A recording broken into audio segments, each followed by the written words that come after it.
minsan yung mga fans po na hindi po makaintindi. Pasensya na po sa word na may mga fans po, hindi po lahat, na kulang po sa knowledge at medyo parang sila po ang tunay na bias dahil hindi nila maintindihan kung bakit to si Pao, bakit sinasabi na hinihingal or bumaba ang ranking. Hindi nilang suportahan. Ibig sabihin nun bias talaga. Bakit pag pangit na balita, balita sa box, hindi ko na ibabalita. 'Di ba? 'Di ba? Casimero, hindi na yan sikat. Pao, never mind boxer yan, sikat. Carlos Yulo. Winter, mag-message ka lang sa akin. Pasok kita mamaya-maya konti, ha? Maganda gabi. Papasok rin, Sir Pao. Sound check. Yan, dami na kagad comment pag Casimero talaga.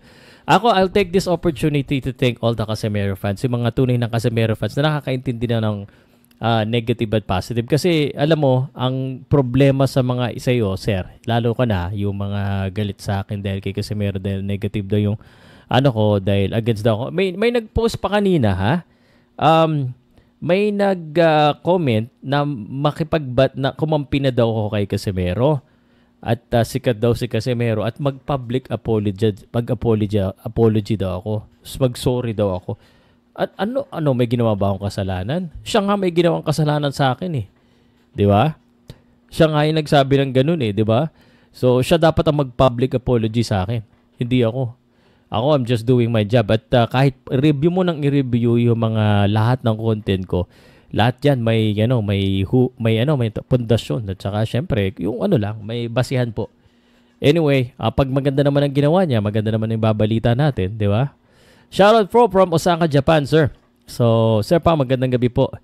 Hindi bias yan si Los. Malakas lang ang lang na tao ang may kakalawan yan. Press ang gusto nyo matal. Wag naman. Gusto pa rin natin manalo si Casimero sa kanyang susunod na laban. Ang tanong bakit ganoon? Parang, bakit wala pa ring announcement ang Treasure Boxing Promotions? No? Nakakapagtaka. Ba't ganoon? Bakit? Treasure Boxing Promotions, wala pa ring official announcement. Double check ko nga yung Twitter ng TVP. Kasi Twitter minsan yung inaano. By the way, may Twitter na tayo, guys, ha. May Twitter pala tayo. Or X. Hindi ang tawag dito, bakit ganun? Hindi pa announce. Inuunahan na naman ng mga fans. Hindi ko nga alam sino nagpalabas nung Saul Sanchez. Sino ba nagpalabas nun? Naunahan pa nila si Masayuki Ito, eh. Naunahan pa nila magpalabas ng balita. 'Di ba? Paano nangyari? Paano yung bakit gano'n nauuna pa sila sa promotion? God bless po. Pa-shoutout po na lang po. God bless, Bebesia. Yan. Dami niyong alam sa ranking. Taas nga ng ranking. Gapang naman. JR, ako talaga, kung hindi naman sa pagmamayabang talagang ako po, I'm learning to be courageous but at the same time objective kasi syempre we wanna make sure that we're doing things legally at the same time. Pero at the same time, siguro naman nakikita nyo na nag-aaral talaga ako.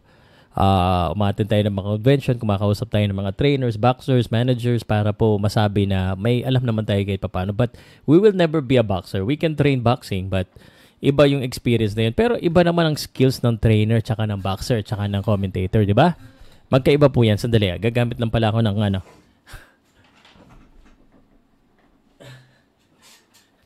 Gamit ako ng props para medyo maganda-ganda. Gamit tayo ng props. So we have some understanding and